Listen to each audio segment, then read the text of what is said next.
So the first question, and Ephraim, you and I talked about this as something to talk about today. Victor is asking can you explain the use of prediction points in relation to live trade signals and how to use them to take trades? So I think that's a great tee up for that first topic we're looking to hit on. Yeah, that's great. That's a great place to start. Okay. Yes, no problem. It's easy. We'll be done with that in 5 minutes. So that's a joke. I'm currently writing a book about this, and this part of, I mean, this is like, that's the whole thing. I mean, that's understanding the whole method. It's understanding the way that the whole thing comes together. We're going to look at, maybe we'll look at NQ a little bit today as well. And I'm not even going to pretend like I'm even close to the best NQ trader that's on here. We have a lot of really good NQ traders. So we might hop over and look at that a little bit, but we'll spend the majority of our time probably looking at the S&P 500.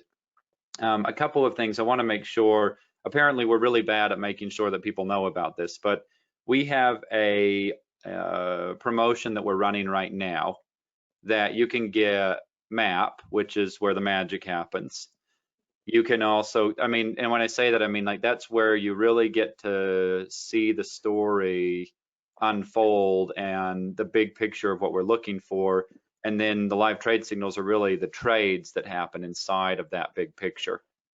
And I would go as far to say, one of the things that I have found challenging personally about the live trade signals is that the way I trade is we're trading a story.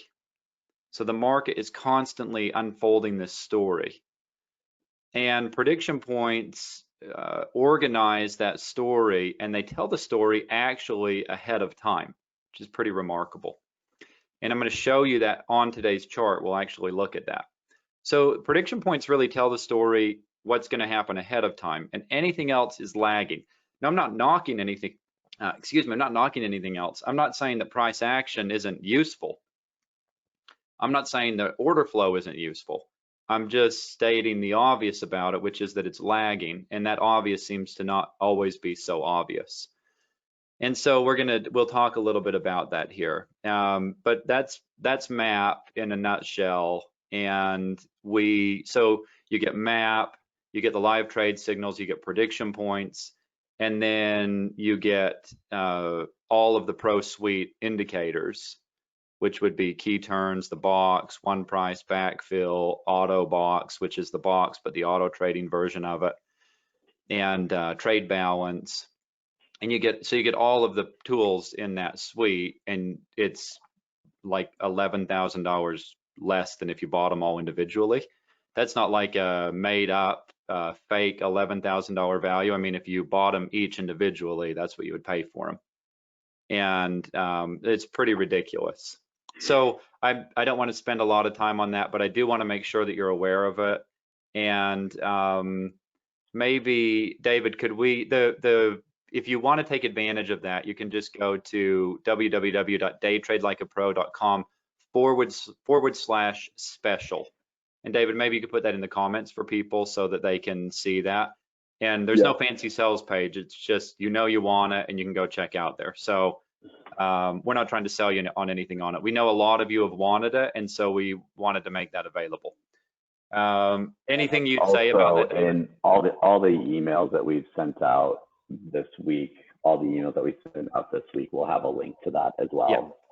It's a separate link. You can't get there through our website. It's a special we're just doing for people this week.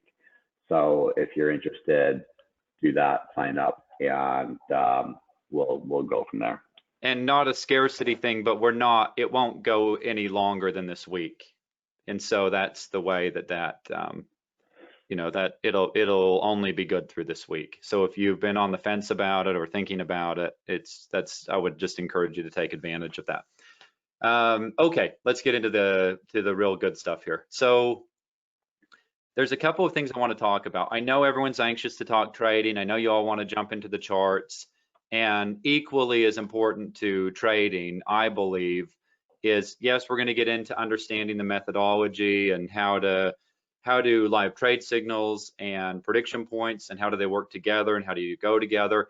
And I want to talk a little bit about having some flexibility in how you're approaching the live trade signals and what you might look for with that. I'm going to talk a little bit about how we came up with the rules and why we track the stats the way that we do, and some of the things that I think would be advantageous to do as a trader that would enhance that experience in the live trade signals. So we'll dive into that. And here's the thing that I want to start off with, is that you could have the, picture, a Formula One race car. And I don't know if there's any trained Formula One drivers in here with us right now. But if you pictured a Formula One car, and these things can go 200 and something miles an hour, and imagine you get in the car and you're just thinking the whole time, I really don't want to crash. And then everything that you do in the car is about avoiding crashing. It's almost inevitable that you're going to crash. And if the way you approach your trading, we all want to spend a lot of time. I know that you don't hear a lot of the so-called gurus out there talking about this, but as one trader to another trader, what has for me personally made the difference? I had prediction points for a long time before I actually got consistent, okay? And it wasn't having a secret, magic recipe. I think prediction points are the best thing out there that I've seen, in my opinion, okay? But to think that, okay, great, so I have prediction points out there. Okay, but what about the person using them? Okay, you could have this Formula One car that can go 220 miles an hour, but what about the driver? And I'm as straight as I know how to say it to you. If the driver of the car, the user of the strategy, is sitting there the whole time thinking, I don't want to run into the wall, or thinking, I don't want to lose this trade, I don't want to take a loss, well, guess what you're probably almost destined to do? Pretty good bet, I would say, that it's probably not going to turn out that great for you. And so I want to talk a little bit about the psychology behind it, because if you don't have that part sorted out for yourself, I don't think anything we do on the chart would really make a difference, honestly. And especially what we're going to talk about with the kind of this higher level of trading is going to be a little bit more discretion. And if you can't think clearly and be present in the moment with whatever's happening, that discretion, I touched on this last week, but that discretion will be a bad idea for you if you can't really think clearly about it. So I mean, look, I guess I'm saying this is not going to be a breakout session on trading psychology, but in the trader talk and in the trader development, there's been a lot of good resources that have been put out there. I'm a big fan of Denise Scholl and her work, Market Mind Games. I'm a big fan of Mark Douglas and the really great work that he put together. Brett Steenbarger, more recently, has done a lot for the trading community. And maybe something not so popular in the trading community is a book called Thinking in Bets. And I think it's by, somebody might be able to correct me, I think it's by Annie Duke or something. Her name's Annie, I know that. And she was a professional poker player. And she played poker professionally for 20 years. She won $4 million, a World Series of Poker bracelet. So, kind of a big deal in the poker world. And she wrote this book called Thinking in Bets, and it's extremely applicable to trading. The difference with poker and trading is that in poker, there's a finite number of outcomes, and in trading, anything can happen. And I know we think, well, not anything can happen, but then we've all been around on those times when anything can happen. Now, it doesn't mean it always goes that way, but in poker, there's only so many cards and they can only come out of the deck so many ways. In trading, there's any participant can join the market at any time and cause something to happen that wasn't going to happen. So in that sense, it's even more of that kind of, it's even more than, I would say, how poker, you want to be thinking in probabilities and making good bets.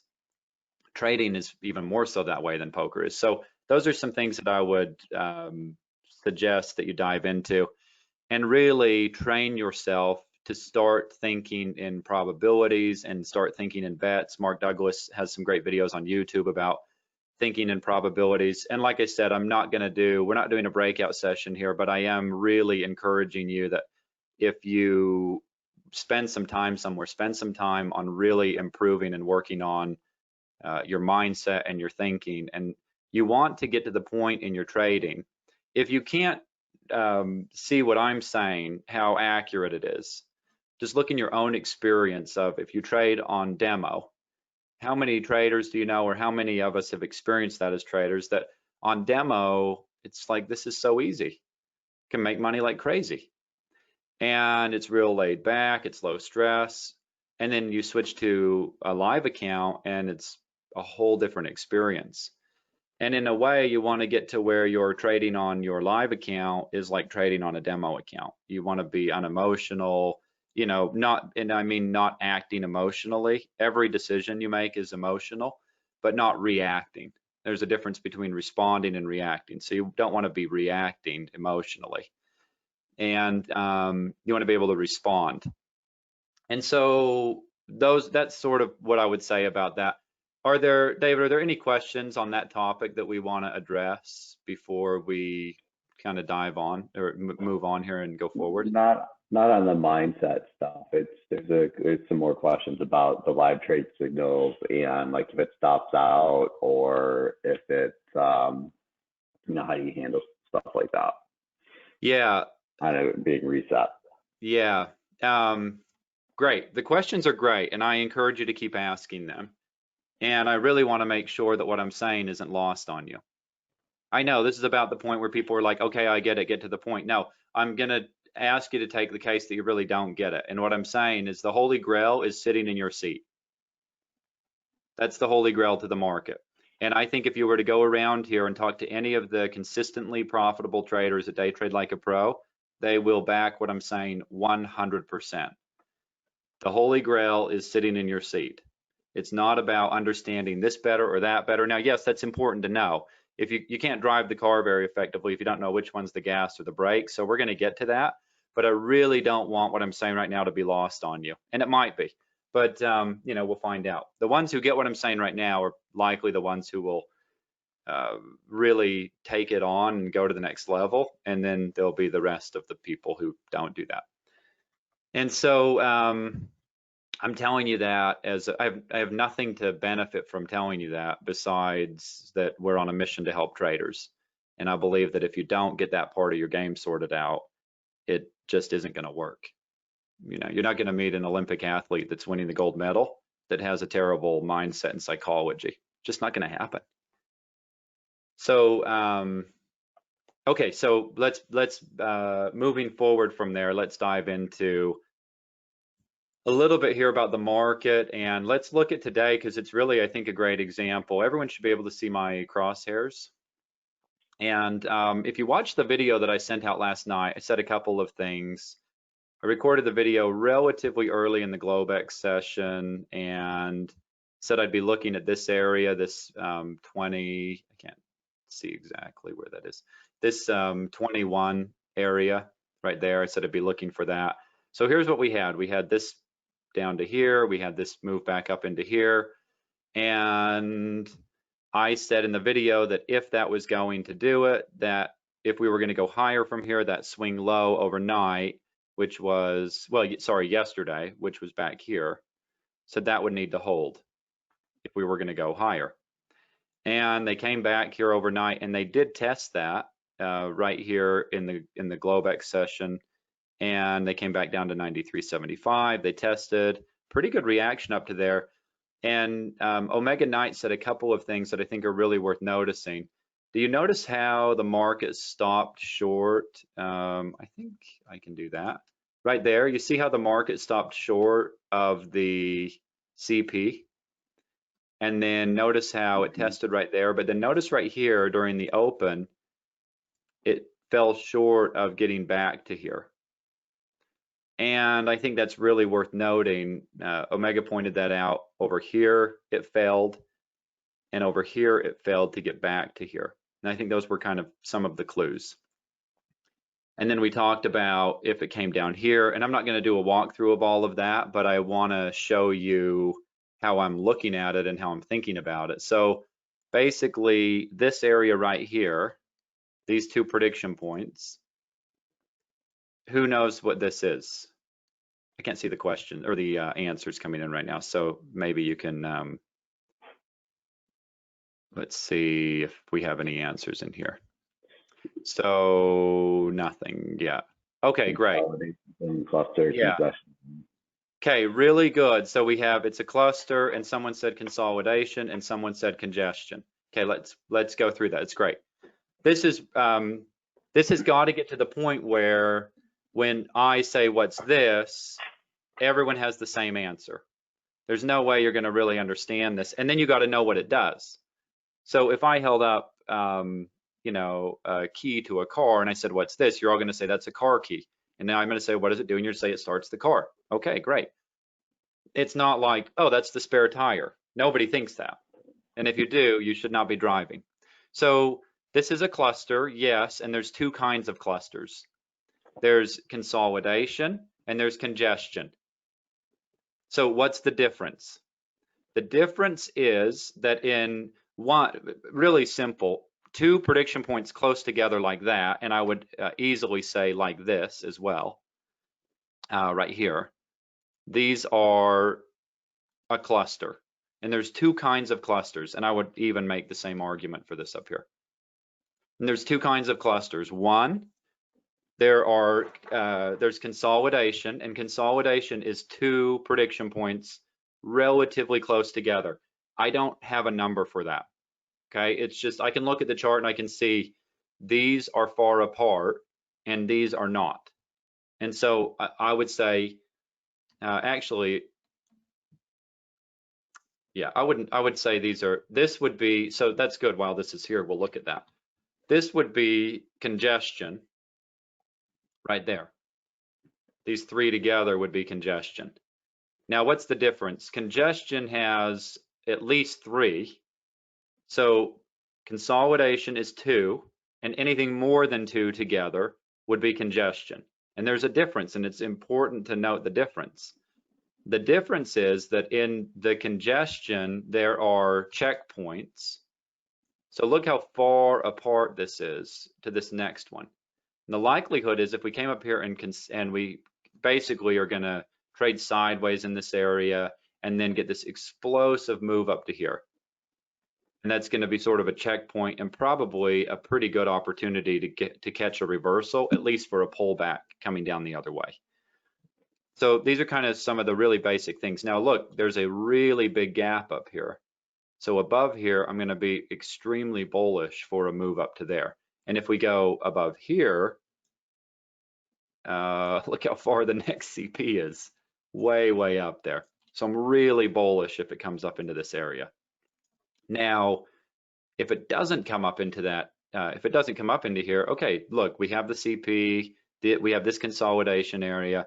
So the difference, the main difference between the consolidation and the cluster is, one, a cluster is probably going to consolidate even, or sorry, a congestion area. You're probably going to see even more consolidation, back and forth, choppy, that kind of behavior, okay? Now, because these are close, I pointed this out in the video last night, because these are close together does not mean price is going to go like this in between them for an hour.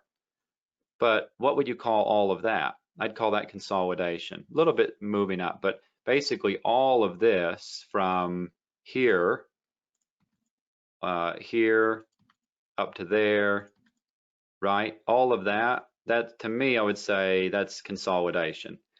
And these told us this is a consolidation area ahead of time. before the market ever came there. Now there's a point that that sort of played out, and again, you can still see consolidation again over here, more consolidation right here, and then finally a break. And then what would you call all of this that happened down here? You know, more consolidation.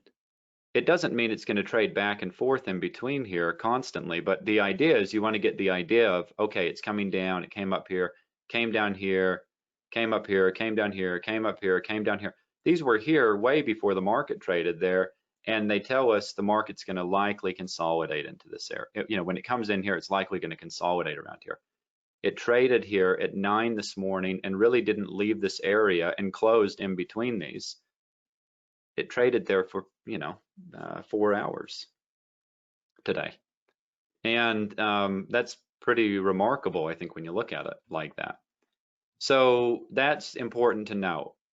Now, I think there's something that we want to cover about when I'm looking at, let's remove the drawing tools here. And I want to cover something that I think is important to note.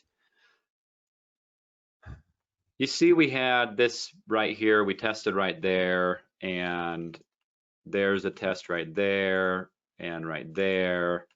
And then notice, okay, so the market came down below the CP, and then held right here, and then, oh, it didn't hold, you know, it tested right there, but look, it didn't hold right here, it broke above that CP, and then it broke down below over here again. And I think traders get really, if you don't understand what I'm about to talk about, I think you get really kind of caught up in this movement of, you want to look at, okay, where are we in relation to, we have this CP and we have that CP. What we really are looking for is, if we're holding up in this area, we really should be coming down into here.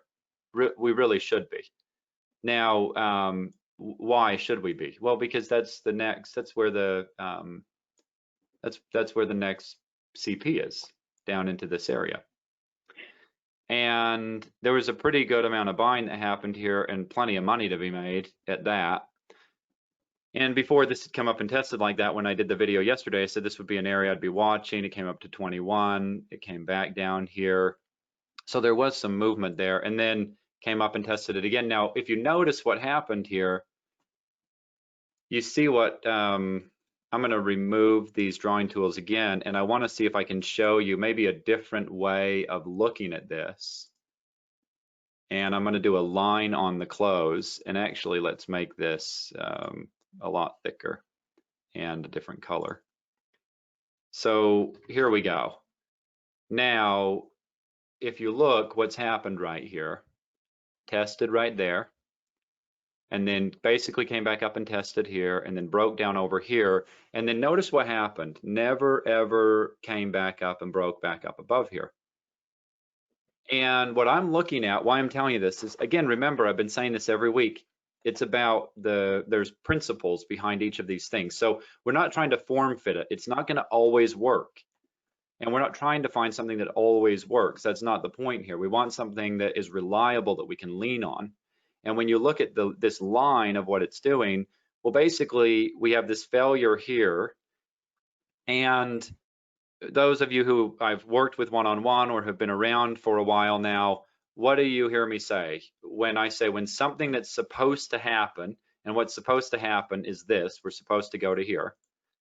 And when something is supposed to happen and doesn't happen, well, what does that usually mean? It usually means trouble. Now, I don't know about you, but if I was selling right here, if you see, okay, the market came down, and I'm thinking, all right, this is what's supposed to happen. And the market was supposed to come down to here per the methodology. I mean, really, it would need to break out up above here and hold. You know, probably want to see a break up above here, probably consolidate into here, pull back, hold here, and then move higher, if that's what was going to happen. Now, if you just look at this, that doesn't really look like trouble, does it? I mean, if you were short, I'm not saying you want to be holding short through here, but does that look like any of the shorts are just getting absolutely smoked here? Because it doesn't to me. And when I saw this low get put in yesterday, I thought, yeah, it's decent, but it's not really what a low looks like. It's not really what a bottom looks like.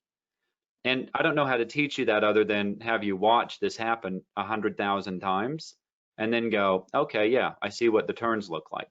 And you start to train yourself to notice what the turns look like. And that just didn't look like a turn. It looked like some bouncing to me. So I was relatively skeptical about any, there was this nice move here, but then no real follow through in the overnight session here. So what does that mean? It means we're going down to here. Still, that's still what it means. And we never broke back out over here. So what do I want to do? Well, a couple of ways to approach it. I can be a buyer down. Let me go back to candlesticks. And let me change that away from, let's go back to a normal kind of width. Okay, there we go. And a couple of ways to approach this. This is just a really simple 5-minute chart. So what am I looking for? I'm looking for the market to come down lower into the 80s. All right, so that would be the first good sign, would be to hold there. But until we can break out up above these two CPs, there's really no problem on selling. So I can sell it closer to the top of this range, and then I can buy it closer to the bottom. And I thought it was worth trying it here. This was in the overnight session, and actually I want to break this down. I had a trade in the live trade signals that I posted, and we're going to talk a little bit about trade management here. But if you look at this, we had a trade that we posted right here. That was too late. It happened. Oh, did we have, was that, what am I looking for? Which one are you looking for? I can give you the trade that triggered overnight from the live trade signals. That's buying 05. Oh, yeah, okay. It happened about 3 a.m. Yeah, okay, thanks. So, okay, great. So here's 05, kind of right here.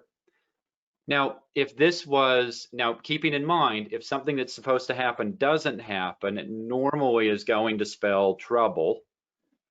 And this is where we're looking for this area, this 05 area. What we'd want to see is we'd want to see him come into this area. Now, in the stats for the live trade signals, this goes down as a loser at the full loss, I think. I don't know, actually. Did it get stopped out?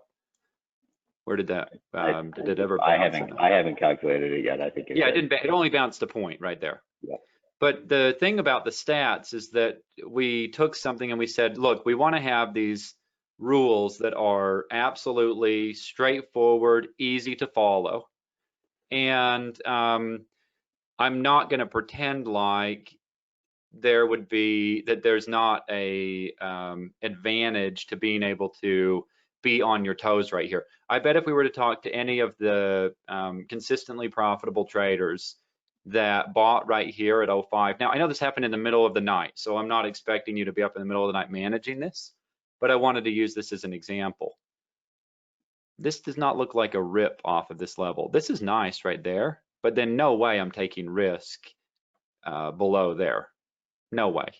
So that's going to come down here. If this can't bring in the buyers right there, there's no way I'm taking risk right there. Okay, and then the other thing is that I'm sort of reluctant to talk about this because it's a pretty high level of trading, I think, and a lot of traders aren't ready for it, but I'll touch on it just a little bit. I don't get stopped out of trades that are right here. You know, like if I had a stop, I am going to have a stop that's like a catastrophic stop. And if the market blows right through where I'm trading, I'm going to get stopped out. But I almost never get stopped out because I'm going to have a stop that's a little further away from the market. And then I'm going to manage that trade. I don't need a stop to get me out. I know how to get out of a trade. I can click the close button. And I can even work a limit order and get out of it.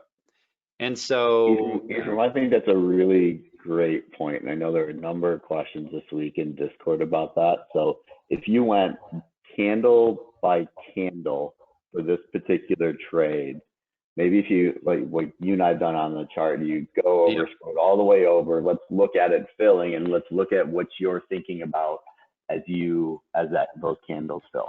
Yeah, this right now, if you can see that, okay, let me make it a little bit bigger. Right now, as it's coming down into there, I'm thinking this is fantastic.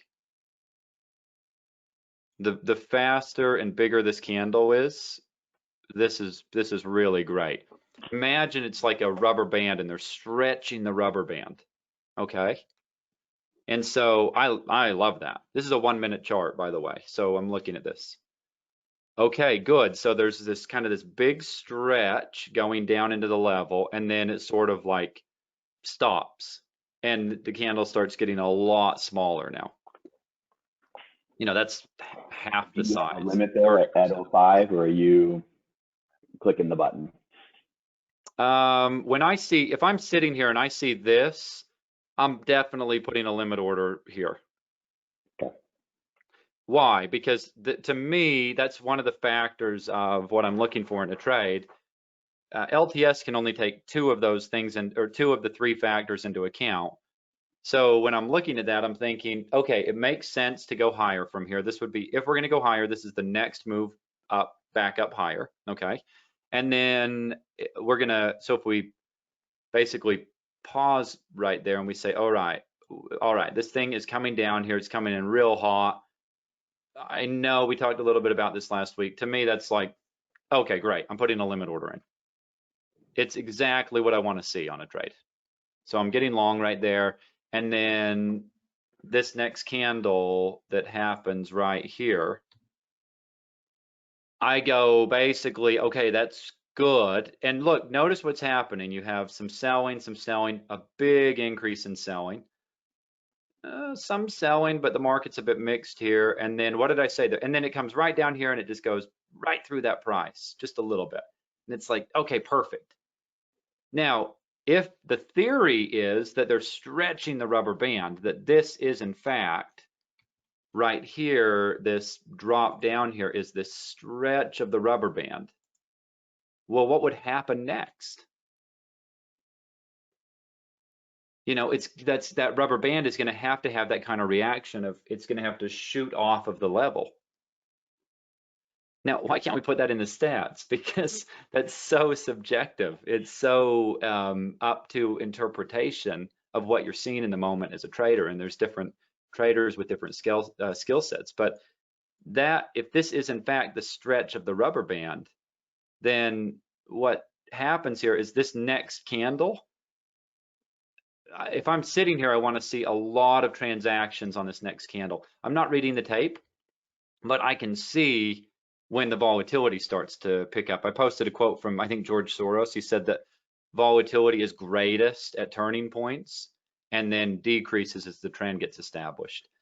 So if you can see, and the price is just sort of sitting here and it's going tick, tick, and it's not really going anywhere, that's probably not the trade. You want to see, if this thing's going to turn around, you're going to need to see a lot of buying come into the market that exceeds the selling, and they're going to have to push it higher. And, you know, we're not looking at this in real time, so it's hard to see. And I've got the request for videos, and I'll do that. I'll record some next week for you of some of the trades that I'm putting on. So I'll watch, I'll do that for you this next week. We'll send some of those out. And here, the market comes down. All right, great. All of this is good with me so far. The only thing that would be better is if this candle came all the way down into here and it didn't take these extra 2 candles, but I'm still okay with it. And then what I want to see is if they're going to go higher from here, I really want to see it shoot off of the level. And if that rubber band theory, think about the further you pull the band, the harder and the faster it's got to snap when you let go. And so if this is the theory, you really need to see the price really sort of rocket off of this level. Now, if you look at the candle, that's not at all what I just described at all. Is the trade doomed? No, it's not terrible. It's not good, but it's not terrible. And if you go back and you look at, you see the last time the market was at this level, we're just going to go back a little bit. So let's see what happened. The last time the market was here, you see right here what I'm pointing out right there? The market came down below here, it came up, came back. We had this little, and then look at this candle. I think that candle's pretty telling. How it, big candle moving up out of this area. I at least want to see something like that happening. And, you know, if I'm going to keep this trade. So the trade is not doomed. It's not hopeless right now, but I definitely am on alert, so to speak. And so, okay, not great, but it's a higher low than that low. It's touching the prediction point to the tick. I really want to see it. This next candle cannot come back down here. It really needs to shoot up off of here. Okay. Ephraim, I gotta hop. So you're on your own great. questions. You got that. Right. Thanks, everyone. I'll pull up the questions and follow along. Okay. All right. Thank you. All right. Bye. Okay. Thank you. So, okay, great. So I'm going to be monitoring the questions as well. Yeah, the live commentary, you know, that would be great. So basically here then, here we go. The market breaks down here, and okay, there. All right. Now here's one of the things that we've talked about a lot in MAP, and you know, in that area we've talked a lot about how to, the break out or the breakdown is generally not the trade. Generally, that's a really terrible entry into a trade, and the better trade would be break, pull back or bounce, and then get in the trade then. All right. And so right here you have, okay, there's the break. All right, great, there's the break. It's not the most convincing break in the world, is it? You know, this big long wick coming off of here, not you know, not the best thing that there is. But okay, you know, if I'm looking at it from a break perspective, I'm thinking not the most convincing break, but would make sense to hold in this area if they're going to hold here. There you go. Maybe you missed this trade. Okay, great, get it right here. You know, when it comes back like that. So this brings up a good point, I think, on the live trade signals trade. Sometimes we'll post, like, let's say we'll post a short at 0450, and that might not work. And then it comes up here, and maybe we don't get the top, but when it comes back down here, it's not valid because it requires, you know, for our stat tracking purposes, it requires, it's too subjective. But that would be the kind of trade that I would like to take. And I think Ty would back me up on that. I think that's a trade. I mean, this is a trade that I know has been Ty's bread and butter, and I know that's a trade that probably has as well. And certainly it's been, that's been a great trade for me. One of the things I'll do is I'll take the short, and then when it drops, I'll cover in front of, let's say right here, or cover some of it at least, and then I'll get I'll reshort it again right there. Anyway, so there's that, but notice we never really broke down. So it was never like, okay, off to the races, you know, that things are really off to the races for the downside, because we never broke the low from yesterday. So if we go back to a 5-minute chart, let's go look at a 5-minute chart and see, there we have that break during the open, came down here. This is, I think, worth noting. You have this prediction point. What is this right here, where I'm highlighting right here? That's a consolidation area. Market trades up in here, consolidates a bit, and then drops. And in MAP, we said watch this 11 area if it was, I think we said 10 or 11 if it was going to break out. Okay. So that was an area we were watching to have, if it was going to break out and this was going to actually continue back up, there was really nothing holding it down below right here, and or above, sorry, above right here. So if this holds right here, which is in this consolidation zone, and look, it traded inside of where it consolidated before over here, and then break. Now you don't even have to anticipate the break. That's not the point.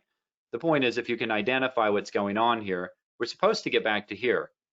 Can you identify where to put the trade on? So you can trade if you can't get filled down lower here, closer to the low where you don't have to take a lot of risk, okay, don't take the trade. Or if you're trading size, then take it with less size. That's how one way you can control risk. And when you get the move back up to here, okay, above here, there's almost nothing in the way from keeping this thing from going another 50 points higher. We've tested all these prices along the way up here. So that's one of the things that we were looking at in MAP here today, was this area came right up, it held in this area, and then drop. Now, one of the things that I said was, like yesterday, I said, I think I put a trade on that I held for like 20 minutes. This would be a trade like that. And I said in the live trade signals, we're not touching it until this sorts itself out, until there's some kind of a direction here. We're just not going to touch it. We're not going to deal with this sort of back and forth kind of thing here. Now, if you're more advanced or more skilled, I'll bet you anything there were traders that got short in this area and you know, move down into here. I'd be very surprised if we didn't have traders that were doing that. And then by this time we're testing down here again. This has been, it tested over there. There was 1, there's 2, you could call that 3, 4. This is the 5th time we've been back in this area. I don't know how many times you want to try your luck there, but I would say that you know, at some point this is going to break. The buyers are going to run out here, and this is going to break. And that's why we say every time that you know, an area gets riskier each time, basically. And so you know, there's your break, and then what? This is a consolidation area. Would have been really nice if it would have come down to 70. It didn't, but I think that really leaves some things on the table for going lower here into the Globex or tomorrow, and we'll talk a little bit about that. But still, in the big picture, no real problem for going higher. I mean, we can certainly sell some bounces here and look for another leg down, but in the big picture, I'm not saying I'm betting my account on it. I'm not saying you should bet your account on it, but I wouldn't rule out a new all-time high in a week, you know, within a week. And that's not you should not trade based on that, okay? That's the regular risk disclosures apply. Don't make any trading decisions based on what I'm saying. But I'm telling you what I'm looking at from my own personal account and how I'm managing my own trades. Yes, I'll short down into lower if it gives me those opportunities. But if that stops, and you know, if we come down in there, I'm definitely looking to get a buy on and, you know, ride this thing up higher. So here we have, oh, by the way, I think I traded right here. I got long right here. It bounced up, hung around here for a few minutes, and I thought, okay, this isn't working. And I just took the trade off. And I think I ended up, I think I lost 2 ticks or something. I was a little late on this. I walked in and I saw it right here. And I was a little late. So I think I lost a couple of ticks on it. Okay, so the question, it's a great question. So there's a question about how in a congestion area, would you say that the levels are broken more easily? So consolidation or congestion, I would say the longer it trades in that area and then breaks, when it comes back, the more likely it is that it's going to go right through it. So you see all of this. So here, let me give you an example right here where the market's trading right now. If we were to see the market trade from here, let's say up to here, you know, if I had my wildest dreams come true, and then I would be looking for what I would be looking for. I would take profit. Just depends on how the market was moving, but anywhere between, I would cover some of my position and take some of my profit between here down to here. And if this thing gets some momentum going lower, I'm expecting that all of this trading that happened in here for 4 hours, who else is going to, who's going to trade in here again? You know, that's what I'm wondering. Now, if this thing's really slow and it's slowly kind of just grinding down and it's moving sideways and whatever, I'm probably not thinking, great, this is a home run. But if this comes off here and starts to really get some momentum and I can see, oh, looks like no one's going to pick it up, then generally I'm going to just hold it, and I would expect it to just kind of cut right through these prices, especially given that we traded here for 4 hours. So let's see how it goes tomorrow, you know, what that actually looks like and how that plays out.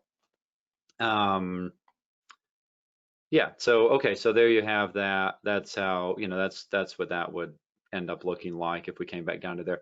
So does that answer the question about in a congestion area, is it broken more easily? I would say you have to see, has the congestion or the consolidation, has it already played out?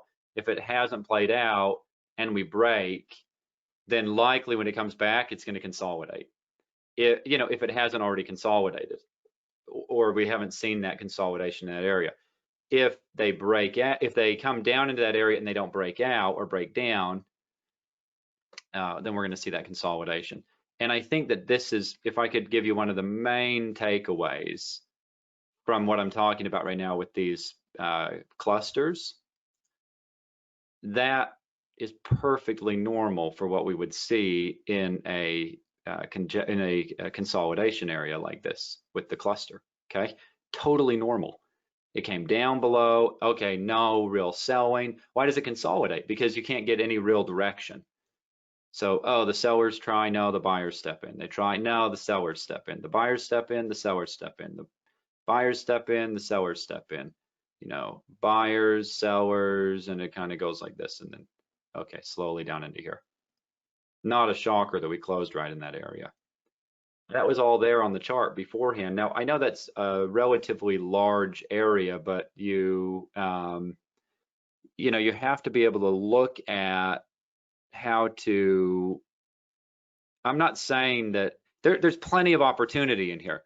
What I'm looking at when I'm trading in here is I'm probably not looking for a 100-point target here. I'm looking for okay, I can probably get long somewhere down here if I like that. By the way, no, that's backfill. No, wrong one. There we go. Right here, I don't know if you guys can see that, but that is right here. This is the key turns on the S&P 500, and it was right here at 77. And so just kind of a bunch of things for me. This is why I think the things that really help, be able to like put the whole picture together. I look over here and I see, okay, I have this, what I would consider this cluster here with consolidation, and that goes to 79. And then just right below that, I have key turns at 77. So that would be something that would make me kind of go, okay, yeah, I want to pay attention to that. All right. So I definitely want to be looking at, oh yeah, I've got this cluster and then I've got this 77, and I'm almost going to treat that like a prediction point, but this really validates for me what we're talking about. So the more things, one of the things that Omega has been, I think, a big advocate of is when there's the sort of confluence, but he's talking also confluence between different markets. I'm also talking about confluence between some of the different tools that we use. So a lot of you have key turns. That's one of the ways that I'm using key turns. And I'll be honest with you, I was really didn't care about key turns until I really started to understand what it did and the power of it. And I still say now I think besides prediction point, it's my favorite tool that we have. Okay, great question. So somebody said, why was 70 important today? Well, it wasn't. Obviously the market never traded down there, but I think if we see it trade down into this area, I think we're going to see it be important. Here's what I would tell you in the Reader's Digest version of this. And there's so the original creator of prediction points went so far and stopped. And then I bought prediction points and have continued to develop it. And we have a lot of things that we're working on behind the scenes that we're gonna roll out here. And one of those things is that prediction points see if you can follow me here. They're both a stagnant price throughout the day that doesn't change, and they are adapting to market behavior, the new changes we've made to them. So we'll always have them, they'll look just like this. This is what they'll keep looking like this. We'll keep having it so it's one stagnant price. What we're in the process of developing, which has been both thrilling and incredibly challenging, is this price, let's say maybe this price moved up here on the way down to here. So they're actually, these were developed in 2007. And if any of you are in computer science, or you've been around machine learning or artificial intelligence, I don't remember anybody talking about artificial intelligence in 2007. I mean, not mainstream, and certainly not a lot of traders were talking about it. And what we're doing is we're really, in a way, we're marrying prediction points with machine learning, and they're getting smarter. And so they have the ability to adapt to the market. So that's coming. It's not done. It's coming.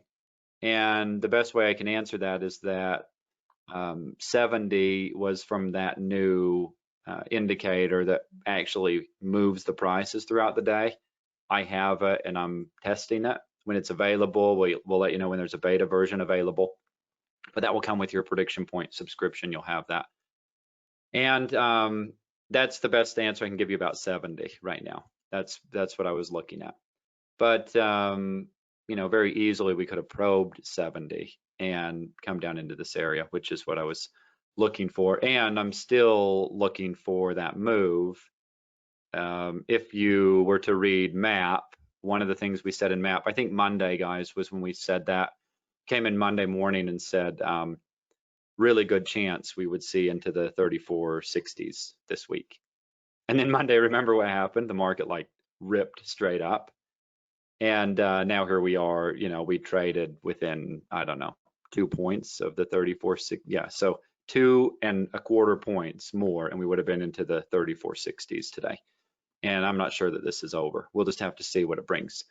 So the idea is not to know what's going to happen next. The idea is to be able to make a plan and then trade around that plan. You don't have to know what's going to happen. You can say, if it comes down to here, I'm going to buy it. If it goes up to there, I'm going to sell it. If it does that. And I think that comes back to the taking notes. I would strongly suggest that you have a notepad, that you write down any of those kinds of notes that you want to be taking. Get a fresh sheet of paper each day, write down those notes. Yes, write them down on a piece of paper. I know it's very 1990s, but something happens in your brain when you write things down. And if you are struggling, start writing things down. I mean, really, it's some of the best advice I could give you.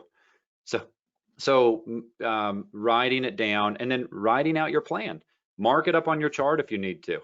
If it goes like this and this happens, whoop, if we go right here and the market pulls up to here and comes back down here like this, I'm going to buy this. And if it comes further down here, I'm going to buy that. And then I'm going to look for that to move up to there, or that to move up to there. Or if it breaks down like this, I'm going to look to sell that for a move down to there, or I'm going to sell this for a move down to there, something like that. And you can literally not just do what I just did on there, but you can actually put it on your chart with text. And you can explain each one of these different scenarios of what you're looking for. The idea is not to know what's going to happen next. No one knows what's going to happen next. The idea is to have a game plan for whatever does happen next. And, I think that's what, there was a fight with Conor McGregor where when he got my attention, when he said, before the fight, they were interviewing him and they said, how are you feeling going into the fight? And he said, I feel great. And, what's going to happen is he's going to go to hit me and he's going to miss. And I'm going to kick him in the head and knock him out. And then literally that's how the fight went. I mean, the guy went to hit him, missed, and McGregor kicked him in the head and won. And so now, there was a lot that had to come together for that plan to work. But the idea is, can I understand more price action? Can I understand more of this? Can I understand more of that? At some point, you just have to live with trading, and part of trading is taking losses. If you look at, I like to compare it to professional baseball. The best batters in the entire league are batting like 3-something, I mean, 700 times out of 1,000. they're going to not get on base. And if you can bat 300, they will pay you more money than all of us can spend together. So in trading, you don't have to get, look, I mean, Live Trade Signals has an absolutely horrible win rate. If you're looking at win-loss percentages, it's terrible. And it's profitable. It's not about the win rate. But a lot of traders obsess about the win rate because they can't live with a loss. They can't take a loss. They're not where in life are you conditioned to lose? I mean, do you remember when you went to first grade and they said, okay, today we're going to focus on how to lose and how to take a loss? That never happened. You never had that class. So none of us are conditioned to lose. We're not, you know, it's just not part of what we know how to do very well. And so you do have to learn how to take a loss. It's impossible that you're going to be right all the time. I think in the Market Mind game, or not Market, in Market Wizards, I can't remember who it was, billionaire hedge fund guy, and he said that his best traders, and the guy's a billionaire, runs a huge hedge fund. He said that his best traders had like a 60% win rate. 60%. That's, you know, I mean, by a lot. If you were a surgeon, you wouldn't be a surgeon for very long. But if you were a trader, you could be phenomenal. But win rate is irrelevant. What really matters is your profit factor. What are you betting? You know, what's the risk on each trade and what's the reward on it? And sometimes you get these like, yeah, look, sometimes I don't have a good track record in LTS of getting these really, really big moves. But sometimes, you know, I mean, personally, I've held trades where it's like 2 days and I'm just holding the trade for 2 days and it's just going straight in one direction, which I don't do all that often, but once in a while. And I think we're coming into a time like that this week where you just come into these times where it's like, okay, maybe a few times a month or something, there's just this opportunity when it sets up the right way to be able to hold a big winner. And we want to be able to do that. So we're going to have trades like that in LTS. Okay, I know we're over our time. These always go long. And of course, as always, thank you for being here. There's a couple things I want to cover before we wrap up that I think will be useful. And of course, we'll be getting out a recording of this to everybody. So a couple of things that I want to cover. One, in the Live Trade Signals, we put together these rules for tracking stats. I know that some of you here on the webinar, I think maybe on the webinar, or at least for sure, that are part of the Live Trade Signals. I mean, we've had traders messaging us saying that in 3 weeks, they've tripled their accounts. And, you know, the Live Trade Signals the last couple of weeks have not really been all that great, you know. If you came in on a trial 2 weeks ago, you're like, what's all the hype about? Next week, I want to talk a lot about how I would use the signals outside of just putting the trades on. And so I'll talk a little bit about that next week and go into that, how they can help you, how the signals can help you kind of reverse engineer what we're doing in MAP. And you can start to put together the story. If you're not in MAP, you can start to put that together. So there's a question about, does the Pro Suite include future product releases? Yes. So anytime we update anything, or which we're working on things like we're working on analytics for key turns. We have analytics for backfill, for example.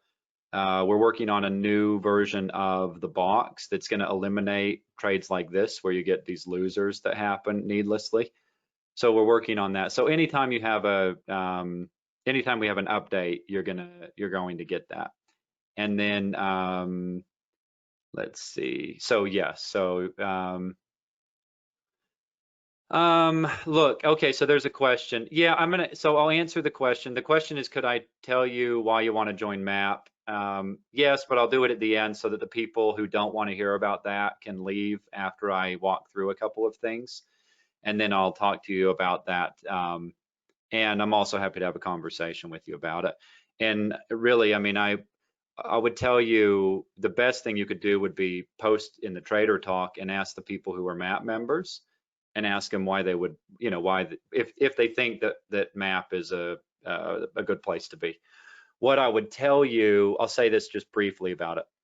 Of the people that we have in MAP that have been there for, you know, when people come into MAP and they stay there for a year, haven't looked and gone through and put together the whole list, but I would say that from what traders report to me, I think about 90% of those traders are consistently profitable right now, and were not that way when they came to MAP. So what we're trying to build here is not something that we have to try and sell you. We want to build something that the results speak for themselves. And you know, we really have tried to be you know, as transparent as we know how to be about what, you know, the challenges of what we're doing here. How do we make it better? Why I'm talking to you about how to manage trades inside of LTS, that kind of thing. I ultimately want you to become real traders that are proficient on your own and don't need me.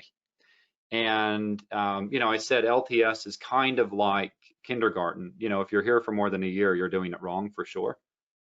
And you know, so yeah, that's definitely, you know, the idea behind what we're doing is we want to teach principles.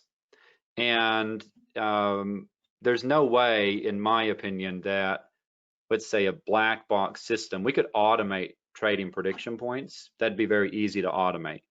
But I believe that the highest level of trading, and one of the things Mark Douglas talked about, was that the highest level of trading is this ability to, I think he called it like intuitive trading.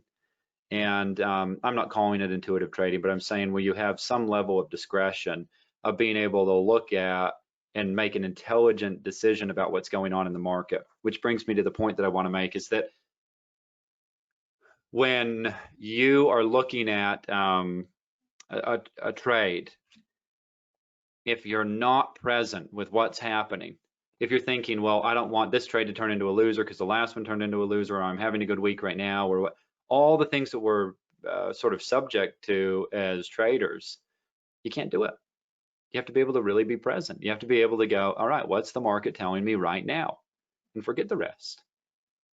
And I know that sounds like, okay, I can do that. It's really hard, you know, really, really, really hard. There was a guy that was talking to a group of college students, and he said to them, you know, are there any Zen Buddhists in the room? And no one obviously raised their hand. And he said, well, it's really a shame because you'd make a fortune in the market. And, you know, it really is about being able to be really present with what's happening in the market, and then making decisions not based on what's happened in the past. And so one of the things that I would say is that keep your own stats. Yeah, follow along. The stats of the live trade signals are a benchmark. You should be producing that, okay, if you're following the live trade signals. At a minimum, you should be producing that, okay? And I would say your goal would be to do 1.5 to 3 times what we're doing in the live trade signals. And that would be the game I'd be playing, would be getting more proficient at it. Writing everything down, marking the levels on your charts. If you have prediction points, great, put prediction points on your chart. If I give you a price that's not a prediction point, highlight that price on your chart. Really follow along. And at the end of the day, you know, if you made 10 or 20 points a week, you probably could get hired at any hedge fund or proprietary trading firm on the planet if you could do that and manage your risk. So the goal is, we're not trying to make 400 ES points a week, not right now.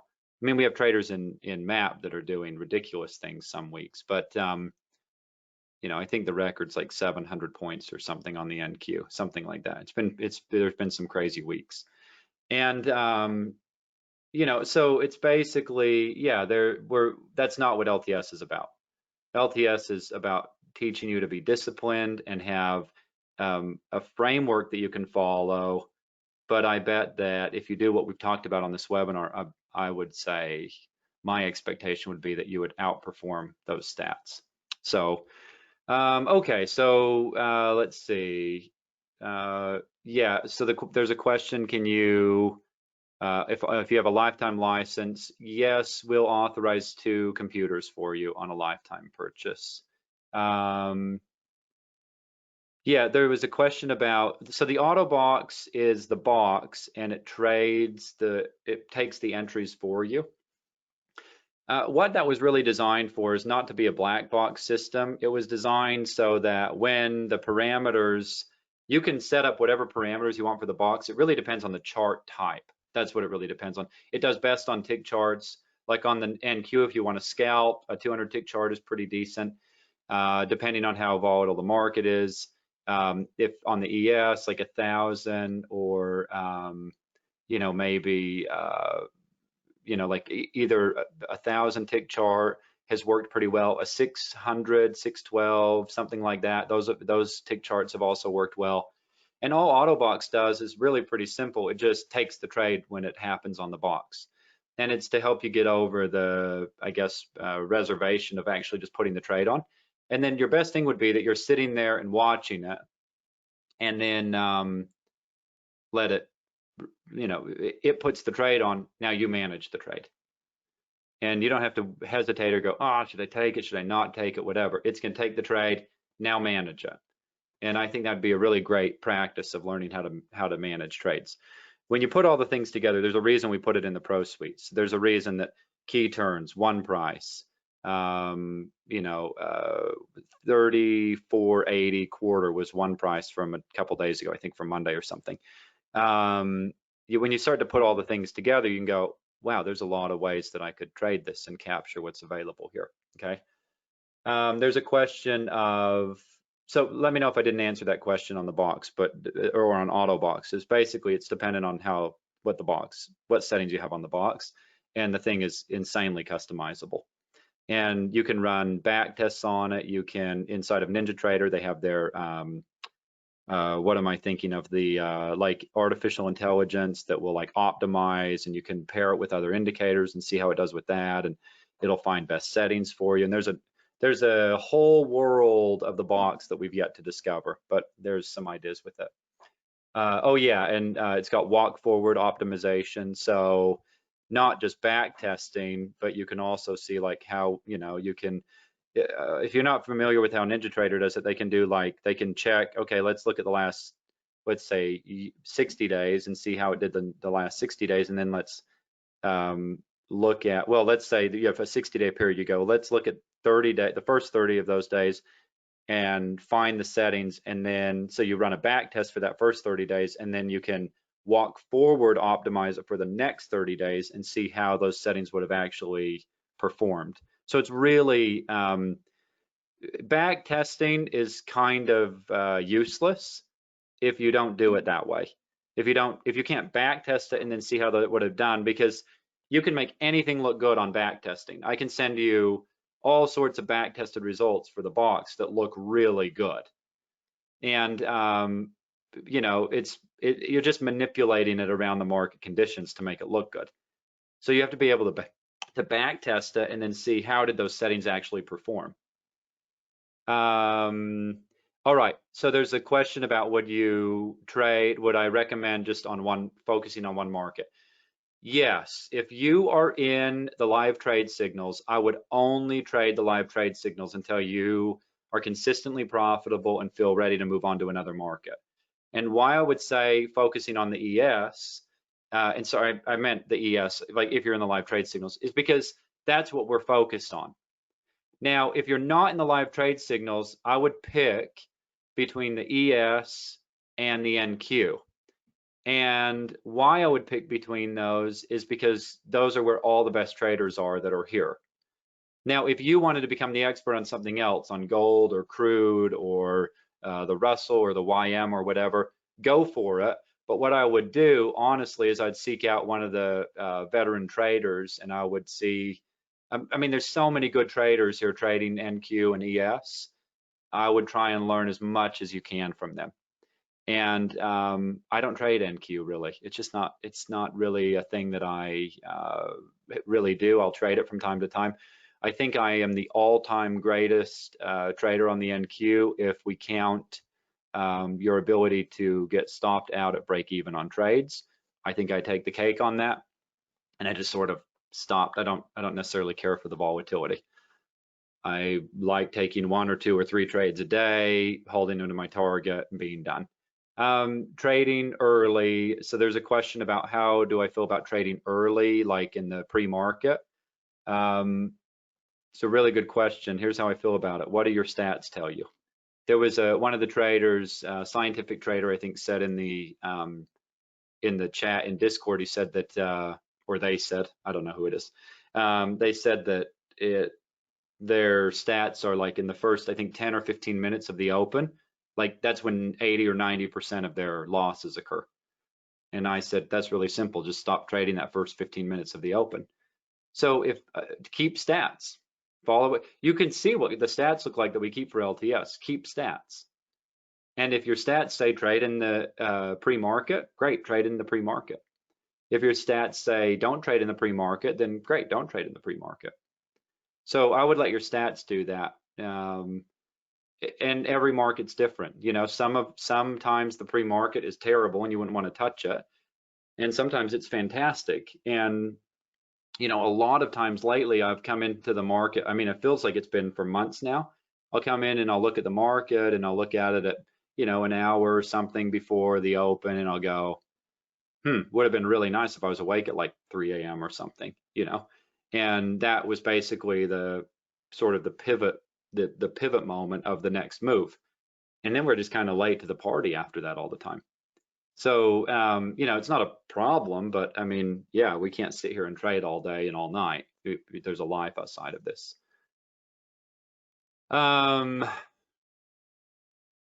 So 2 questions. Does the promotion for Map and Pro Suite end this weekend? Yes, it is only good through this week.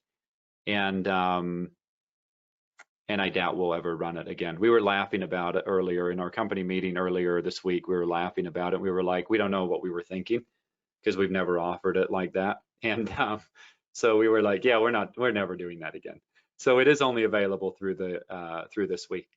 So there's a question, do prediction points require that large players are present to work their best? They're what we're looking for. Yeah, we want, look, the best way I think I would answer that is that we want to trade with institutional traders. And the question I would ask you is, if there's no institutional trader present, why are you trading? Right? I mean, that's really what I would look at. So why would you want to trade if a big institutional player doesn't see an edge? Why do you think you do? And so I'm looking at where, you know, I want to trade with the big institutional traders, and prediction points give us that sort of heads up ahead of time of, oh, okay, great. The prediction points are telling us, okay, great, this is where the institutional traders are interested. And if you could look at it like a single price and like an area, be really helpful. You know, it will really help you to understand what prediction points are telling us, that whole story. So yes, I really only want to trade when there's big institutional traders happening. There's a question about, are there big institutional traders, are they participating in the pre-market? Yeah, at times. These guys don't care about the time, they care about price. They're not saying, well, if you know, like, no way I'm taking the trade at 3 in the morning. They're not saying that. And you have these markets trading around the world. So it could be someone in Asia that's putting the trade on, or someone, you know, in London somewhere putting the trade on. I mean, it could be a trader in the US that's, you know, up at 3 in the morning or something, putting the trade on. So they don't care about time. They care about price. They're not worried about, well, am I gonna, you know, is this the wrong time? It's either the right price or it's not the right price. The time doesn't really matter. So that's really what they care about. They care about they definitely, if you start getting really in depth into options and all that kind of stuff, yeah, they're timing things out better. But we're working on some timing stuff, but if you focus on price, you get the price right. Doesn't matter what time it is. Be the middle of the night, be the middle of the day, can be right at the open. If you get the price being right, it's the price being right. Wrong time, right time, doesn't matter. No such thing really. So, and I think that's the thing to realize about. I told the story before, and I'll tell you this, and then we'll wrap it up. Is that I have a friend who his buddy.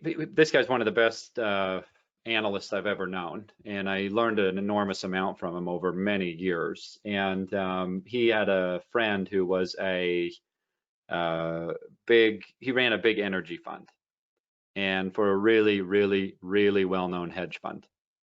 And he said, this guy, they would go out to, they had a houseboat, and they'd go out on the houseboat, and they'd have to go out to the middle of the lake so the guy could call back to his office and see what had gone on.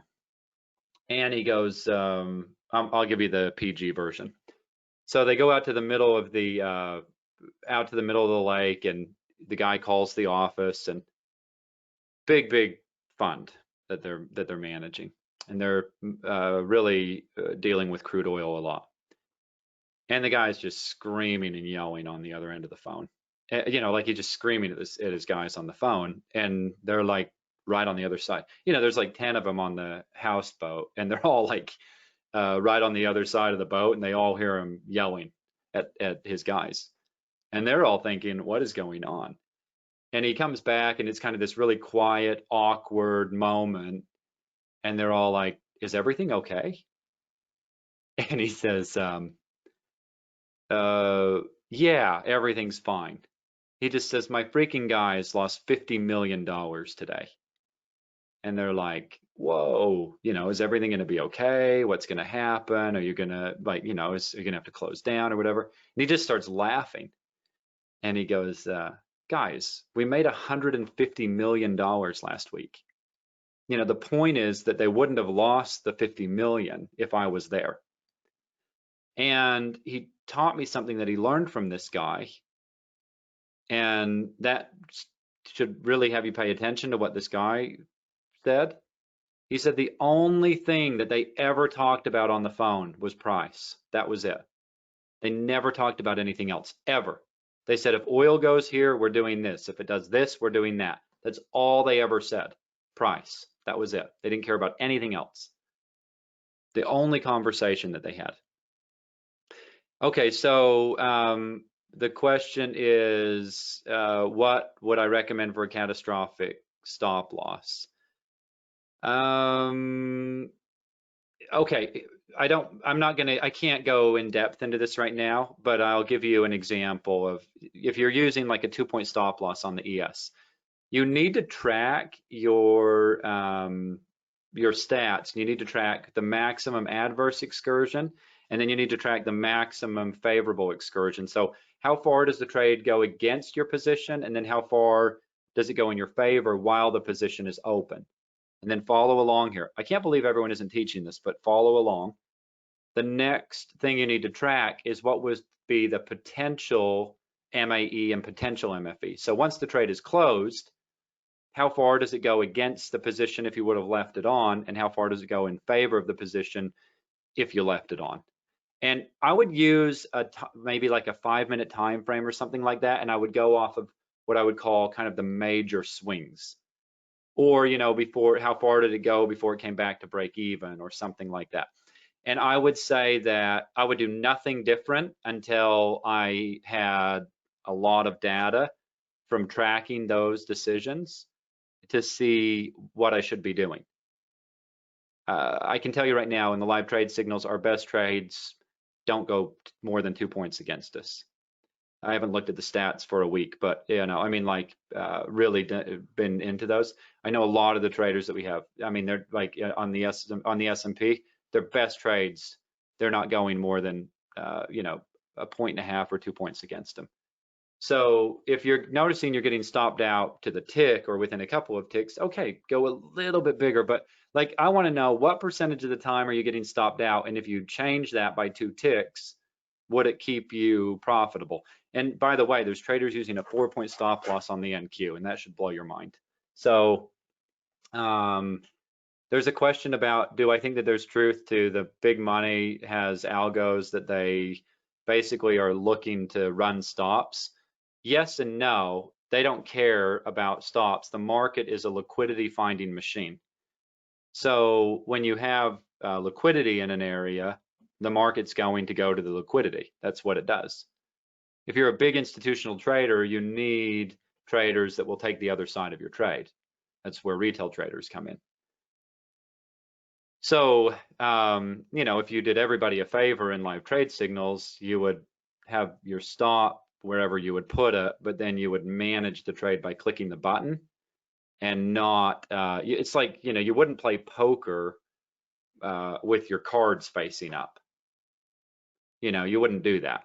And here's the thing about stop losses. I was talking about this earlier with a client, is that there was a guy that big trader, runs a big fund, and one of my old partners said to him, "Do you use stop losses?" And he said, "Here's what, when people ask me about stop losses, what I tell them is, no, I don't use stop losses, because stop losses are for rookies."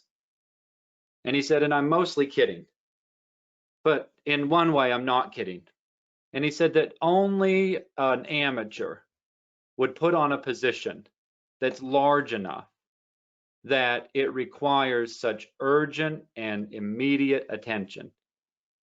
And by virtue of saying, here's my stop loss, you're telling the market, okay, beat me up, but only for, you know, this much money. You know, like you can take my money, but you can only take this much money. Now, you do need to have an area, I believe, where you have an area where you've defined where you're going to get out of the trade, where you know you're wrong. If that's where you put your stop loss, fantastic. But a lot of traders think that stops are like, here's a funny thing that I noticed. David does a phenomenal job of tracking all the stats and keeping track of everything. And one of the things in the live trade signals that I've totally obsessed over, because it's been different than how I take my own personal approach to trading, is where we're putting the stop loss. And I mean, like, of all the things, it's like the thing that I really consider the entries, I really consider the targets, but I mean, it's like the stops have been 2 times more important than anything else. It's like, I don't want to get stopped out needlessly. And David comes back to me one day and he goes, you know, if we just had like a flat 2-point stop loss, we would have made more money. And I'm like, it's just so funny, because I got caught in this trap of obsessing over the stop losses. And that's in my back of my head every time now. I go like, okay, we're taking a 3-point stop loss, and the stats say there's no reason to do that. And there are times where I believe there's reasons to do it. So I try to adapt to what I think is going to make the most sense in the market. But the funny thing is that you'll probably find, which is what we've found, which is over 100 trades or something that we've tracked in the live trade signals, the obsession that I've had over where to put the stop loss has been absolutely meaningless. It's kind of funny, actually. And I think that most traders would find that. I think if you got really got your entries dialed in and got really good at that, your stop loss kind of becomes irrelevant. It's not really a big, you know, it's like, okay, I know that the majority of my trades work within 2 points. If they don't, scratch it, move on. And in these markets, getting 10 points when you're right, you should be able to get 10, 15, 20 points when you're right. So you can be wrong for 2 points and right for 10, and it kind of works out for everybody. So that's I think that's a wrap. You know, these can drag on forever, and we all know that I can talk forever. So if you have questions, if I didn't answer them, reach out on Discord. Feel free to put in the Trader Talk, all that stuff, or you can send us an email, support@daytradelikeapro.com, and we will see you tomorrow in the market, and then back here again next Wednesday, and we'll have the final one of these sessions to wrap it up. And if you have questions about the bundle with ProSuite and MAP, feel free to reach out to us and we'll answer any of your questions. And as always, look, I know that you guys have a lot of things you could have done and a lot of places you could have been. So really appreciate you being here, and hopefully it's been useful and valuable and really actually makes a difference in your trading in the coming weeks. So thanks for being here, and we will see you tomorrow.